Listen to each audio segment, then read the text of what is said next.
नमस्ते मेरे दोस्तों, मैं आपकी वो साथी हूँ, एक औरत, एक एक्सप्लोरर जो दिमाग और दिल के रास्ते दिखाने आई है। मुझ में इमोशंस को समझने का जुनून है, साइकोलॉजी को महसूस करने का शौक है और इंसान की छिपी सोच को डिकोड करने का टैलेंट है। मैंने साइकोलॉजी में मास्टर्स डिग्री हासिल की है और 12 साल तक गहरी रिसर्च की है। मैं उन सरगोशियों और बेआवाज ख्यालों को सुन सकती हूँ जो जुबान पर आने से कतराते हैं। मेरी साइकोलॉजी सिर्फ एक सर्टिफिकेट नहीं, बल्कि मेरी ताकत है, और वही ताकत मैं आपको देने आई हूँ। आज जो भी बातें मैं करूँगी, उनके साथ मैं किताबों के पेज नंबर भी दूंगी, ताकि आपको पूरा यकीन हो कि ये बातें हवा में नहीं उड़ रही हैं, बल्कि गहरे शोध और सच्चाई की नींव पर टिकी हैं। आपने कभी सोचा है कि कुछ लोग बिना ज्यादा मेहनत किए दूसरों को अपनी ओर खींच लेते हैं? उनकी बातों में, उनके हाव भाव में, उनकी मौजूदगी में कुछ ऐसा होता है कि लोग उनके आसपास रहना चाहते हैं। ये माइंडसेट है, एक ऐसी सोच जो दुनिया को अलग नजरिए से देखती है। साइकोलॉजी में इसे सोशल वैल्यू कहते हैं, वो आभा, वो ऊर्जा जो आपकी मौजूदगी को अनमोल बनाती है। और आज मैं आपको 5 ऐसे सिद्धांत बताऊंगी जो इस वैल्यू को न सिर्फ बढ़ाएंगे, बल्कि आपको एक ऐसी शख्सियत बनाएंगे जिसे लोग नोटिस करें, याद रखें और पास रहना चाहें। ये सिद्धांत मकियावेलियन नहीं है जैसा लोग समझते हैं। ये न तो छल है, न कोई खेल। ये एक सशक्त, सचेत और भावनात्मक रूप से संतुलित माइंडसेट के बारे में है।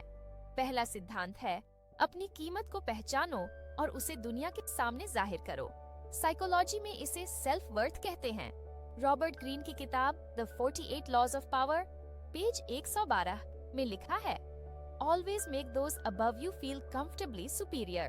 In your desire to please or impress them, do not go too far in displaying your talents, or you might accomplish the opposite, inspire fear and insecurity. जरा सोचिए, जब आप किसी के पीछे बार बार मैसेज करते हैं, हर पल उनकी तारीफ में डूबे रहते हैं या उनकी हर बात का जवाब तुरंत देते हैं, तो आप एक अनकहा संदेश देते हैं, मैं अपने आप में अधूरा हूँ, मुझे तुम्हारी जरूरत है। साइकोलॉजी में इसे नीडीनेस कहते हैं और ये आपकी सोशल वैल्यू को कम करता है। डैनियल काहनमैन की किताब thinking fast and slow, page 305 में लिखा है, people are drawn to scarcity because it signals value. यानी जो चीज आसानी से उपलब्ध नहीं होती, उसकी कीमत ज्यादा लगती है। अगर आपका समय, आपकी ऊर्जा और आपका ध्यान हर वक्त उपलब्ध है, तो वो सस्ता लगने लगता है। लेकिन जब आप अपने लक्ष्यों पर केंद्रित रहते हैं, अपनी जिंदगी को रोमांचक और अर्थपूर्ण बनाते हैं, तो आपका ध्यान एक तोहफे की तरह लगता है। ये मत समझिए कि मैं आपको ठंडा या बेरुखी दिखाने को कह रही हूँ। बात सिर्फ इतनी है कि अपनी जिंदगी को इतना समृद्ध और मकसद से भरा बनाओ कि आपका हर पल कीमती लगे। जब आप किसी के साथ होते हैं, तो अपनी पूरी मौजूदगी दो, उनके साथ हंसो, उनकी बातें सुनो, उन्हें सम्मान दो। लेकिन जब आप उनसे दूर होते हैं, तो अपनी दुनिया में डूब जाओ, अपने काम, अपने शौक, अपने मिशन में। साइकोलॉजी में इसे इंटरमिटेंट रिवॉर्ड कहते हैं। जब आपका ध्यान रुक रुक कर मिलता है, तो वो ज्यादा प्रभावशाली होता है। इससे एक क्यूरियोसिटी पैदा होती है, एक जिज्ञासा जो लोगों को आपके बारे में सोचने पर मजबूर करती है। वो सोचते हैं, ये इंसान इतना अलग क्यों है, इसका ध्यान इतना खस क्यों लगता है। और यही वो जादू है जो आपकी मौजूदगी को अनमोल बनाता है। अब दूसरा सिद्धांत, रहस्यमयी बनो। अपनी पूरी कहानी एक बार में मत खोलो। साइकोलॉजी में इसे इंफॉर्मेशन गैप थ्योरी कहते हैं। रॉबर्ट मैकी की किताब स्टोरी, पेज 214 में लिखा है, curiosity is the intellectual need to answer questions and close open patterns.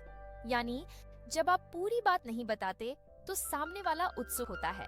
वो जानना चाहता है कि आपके अंदर और क्या छिपा है। बहुत से लोग गलती करते हैं कि वो पहली ही मुलाकात में अपनी जिंदगी की सारी किताब खोल देते हैं, अपने दुख, अपने सपने, अपनी कमजोरियां, सब कुछ। उन्हें लगता है कि ये ईमानदारी है, लेकिन साइकोलॉजी कहती है कि ज्यादा खुलासा आपकी वैल्यू को कम करता है। जरा सोचिए, अगर कोई किताब आपको पहले पेज पर ही पूरा अंत बता दे, तो क्या आप उसे पढ़ना चाहेंगे? नहीं ना। ठीक वैसे ही अगर आप अपनी पूरी कहानी एक बार में बता देते हैं, तो सामने वाले के लिए जानने को कुछ बचता ही नहीं। इसके बजाय धीरे धीरे खुलो, जैसे कोई खूबसूरत किताब जिसके हर चैप्टर में कुछ नया छिपा हो। अगर कोई आपके बारे में पूछे तो सच बोलो, लेकिन हल्के अंदाज में। अगर आपके पास कोई खास हुनर है, कोई गहरा विचार है, तो उसे थोड़ा थोड़ा करके जाहिर करो। हर बार कुछ नया, कुछ अनोखा। इससे सामने वाले के दिमाग में एक सवाल रहता है, इस इंसान में और क्या है। साइकोलॉजी की मशहूर रिसर्चर बारबरा फ्रेडरिक्सन अपनी किताब पॉजिटिविटी पेज 47 में कहती हैं, positive emotions broaden our thought action repertoires, building lasting personal resources. यानी जब आप सकारात्मक भावनाओं के साथ अपनी बात रखते हैं, तो आप न सिर्फ दूसरों को आकर्षित करते हैं, बल्कि अपनी शख्सियत को और मजबूत करते हैं। रहस्यमयी होने का मतलब झूठ बोलना नहीं है, ये बस इतना है कि अपनी गहराई को धीरे धीरे सामने लाओ। अपनी जिंदगी के कुछ हिस्सों को छिपा कर रखो, ताकि सामने वाला उसे जानने की कोशिश करे। इससे एक तरह का इमोशनल पुल बनता है, जो लोगों को आपके करीब लाता है। तीसरा सिद्धांत है, शांत रहो, भावनाओं का मालिक बनो। साइकोलॉजी में इसे इमोशनल रेगुलेशन कहते हैं। डैनियल गोलमैन की किताब इमोशनल इंटेलिजेंस पेज 56 में लिखा है, The ability to manage emotions effectively is a key part of emotional intelligence and can lead to better relationships. यानी अपनी भावनाओं पर काबू रखना न सिर्फ आपको मजबूत बनाता है, बल्कि आपके रिश्तों को भी गहरा करता है। जिंदगी में कई बार ऐसा होगा कि चीजें आपके हिसाब से नहीं चलेंगी। हो सकता है कोई देर से जवाब दे, कोई आपके प्लान्स कैंसिल कर दे, या कोई आपकी भावनाओं को टेस्ट करे।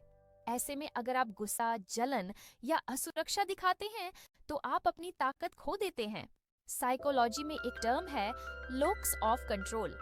जब आपका लोक्स ऑफ कंट्रोल बाहरी होता है, यानी आपकी भावनाएं दूसरों के व्यवहार पर निर्भर करती हैं, तो आप कमजोर पड़ जाते हैं। लेकिन जब आपका लोक्स ऑफ कंट्रोल आंतरिक होता है, यानी आप अपनी भावनाओं के मालिक होते हैं, तो आपकी ताकत बढ़ती है। मशहूर कवि रूमी ने कहा था, बाहर की तलाश छोड़े, तुझ में ही सारा जहां बसता है। जब आप शांत रहते हैं, तब आप ये दिखाते हैं कि आपकी खुशी, आपका आत्मविश्वास किसी और के हाथ में नहीं है। जरा सोचिए, अगर कोई आपके सामने कुछ ऐसा कहे या करे जो आपको चुभे, और आप उसका जवाब हल्के हास्य या शांत आत्मविश्वास के साथ दें, तो क्या होगा? सामने वाला न सिर्फ आपकी ताकत को महसूस करेगा, बल्कि आपका सम्मान भी करेगा।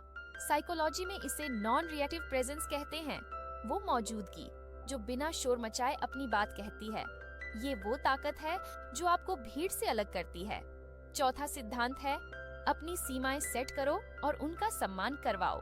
साइकोलॉजी में इसे बाउंड्री सेटिंग कहते हैं। ब्रेन ब्राउन अपनी किताब डेयरिंग ग्रेटली पेज 145 में कहती हैं, daring to set boundaries is about having the courage to love ourselves even when we risk disappointing others. यानी अपनी सीमाएं तय करना अपने आप से प्यार करने की हिम्मत है, भले ही इससे कोई नाराज हो जाए।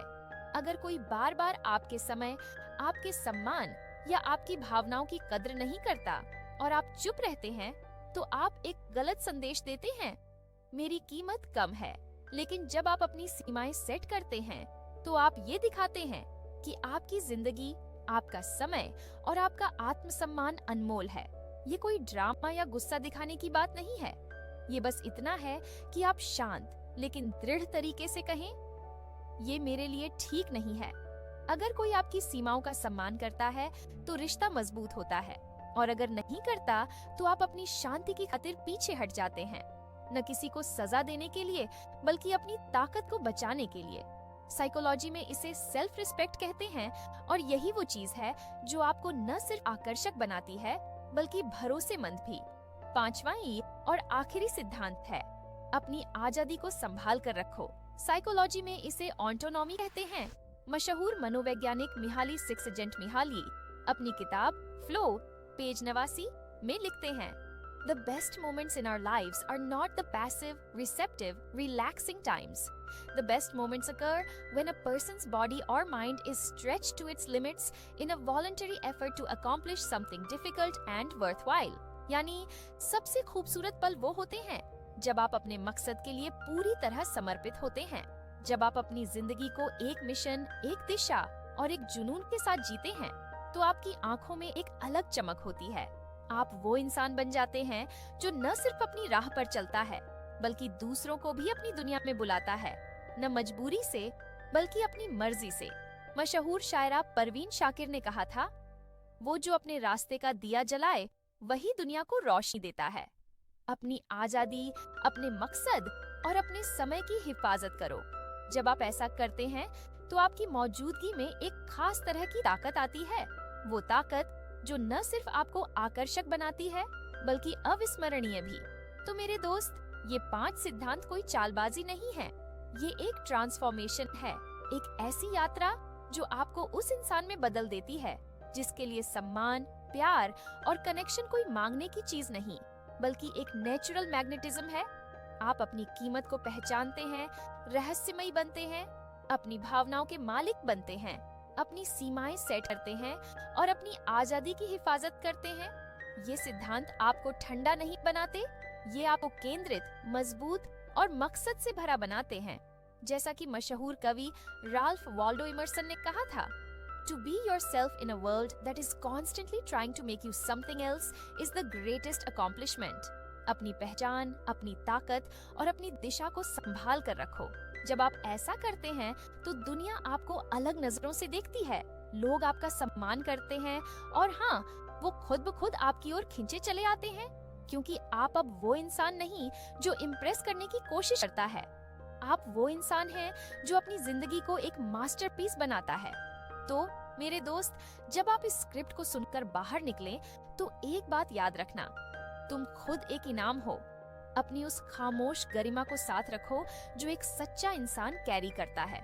अपनी ताकत को किसी क्षणिक शक या किसी और के लिए मत खो देना। रहो स्वतंत्र,